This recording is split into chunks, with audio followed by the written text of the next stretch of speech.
नवाज शरीफ को अदालतों का सामना करना है। हुकूमत नवाज शरीफ को अदालतों पर पेशी के लिए सहूलत दे रही है। निगरान वज़ीर इत्तलात बलोचिस्तान जान खान अचकज़ई की बोल के प्रोग्राम तज्जिया में गुफ्तगू। कहा, हुकूमत को सुप्रीम कोर्ट फैसले के खिलाफ अपील में जाना चाहिए।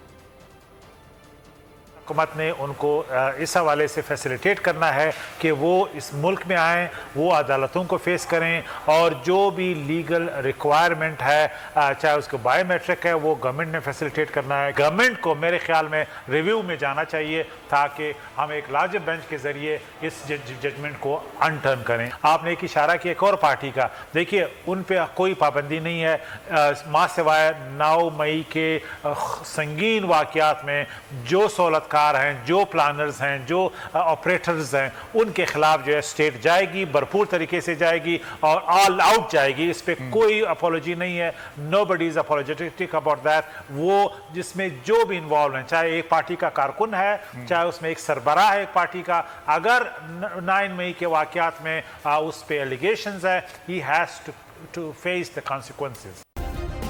सब्सक्राइब करें और बेल दबाएं ताकि कोई खबर रह न जाए।